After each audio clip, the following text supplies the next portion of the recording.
malaikat Jibril menceritakan cerita ini kepada Nabi Muhammad SAW. Ya Muhammad, dulu pada zaman Bani Israel, ada seorang orang tua yang begitu taat kepada Allah Subhanahu wa ta'ala. Allah letakkanlah orang tua tersebut ke sebuah pulau. Tidak ada akses untuk keluar masuk ke pulau tersebut karena sayang Allah kepadanya. Dan ketika dia meninggal dunia, kami yang mengkafankan jenazahnya, kami yang memandikan, kami yang sholatkan, dan kami yang menggebumikan jasadnya di pulau itu. Luar biasa ya Jibril, jawab Nabi Muhammad SAW. Tapi itulah Muhammad, kata Allah, dialah yang memprotesku kelak di akhirat. Protes bagaimana ya Jibril? Tanya Nabi Muhammad kepada malaikat Jibril. Nanti ya Muhammad, ketika namanya dipanggil oleh Allah, saat amal ibadahnya ditimbang di Yaumil Mizan, di hari pertimbangan amal, ketika itulah dia akan memprotes Allah Subhanahu wa ta'ala. Tibalah saat dipanggilnya orang tua tersebut untuk ditimbang amal dan dosanya. Begitu yakin dianya akan masuk ke surga dengan amal ibadah selama hidupnya, maka ditimbanglah amal ibadahnya tersebut. Begitu ditimbang, timbangan sebelah kanan atau sebelah amal ibadahnya begitu banyak jumlah, sehingga kandaslah timbangan amalan ibadahnya itu ke tanah, sedangkan timbangan sebelah kiri atau sebelah dosanya begitu ringan karena memang sedikit dosanya, sehingga terangkatlah timbangan dosanya ke atas.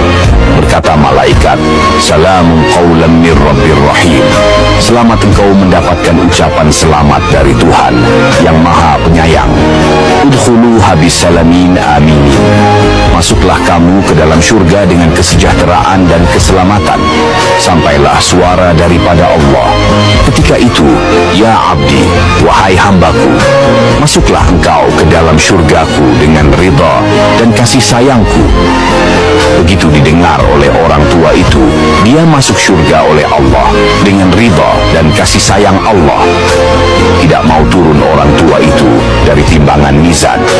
Berkata orang tua itu, ya Allah, aku tidak mau masuk surga dengan ridha dan kasih sayangmu.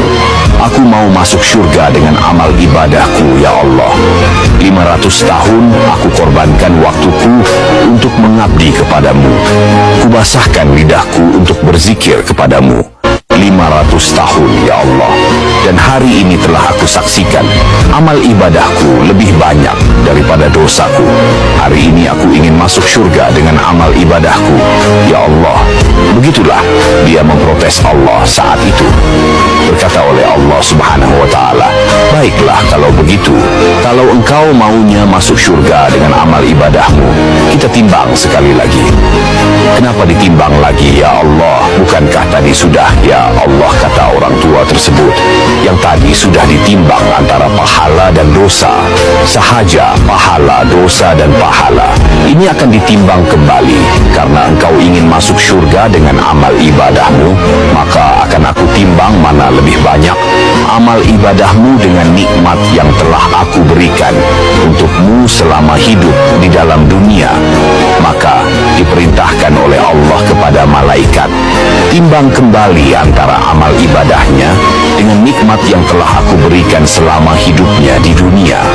Maka dicabut oleh Allah nikmat melihatnya, diletakkanlah di sebelah timbangan yang satu, kemudian diletakkan lagi amal ibadahnya yang 500 tahun di timbangan sebelah yang satunya lagi.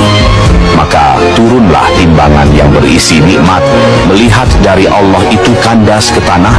Belum lagi nikmat yang lain diletakkan oleh Allah Subhanahu wa ta'ala. Wahai hambaku, adakah engkau melihat berapa banyak nikmat yang aku titipkan padamu, sehingga engkau bisa beribadah selama 500 tahun? Seandainya tidak ada aku titipkan nikmat mata itu kepadamu, bisakah engkau melihat sehingga engkau bisa membaca kitab-kitab agar sahnya ibadahmu? Selama engkau di pulau sendirian, jika tidak ada mata itu, bisakah engkau hidup dan selamat di sana sampai 500 tahun lamanya? Karena hari ini engkau ingin masuk surga dengan amal ibadahmu, sementara amalmu tidak sanggup dan tidak cukup memasukkanmu ke surga. Jadi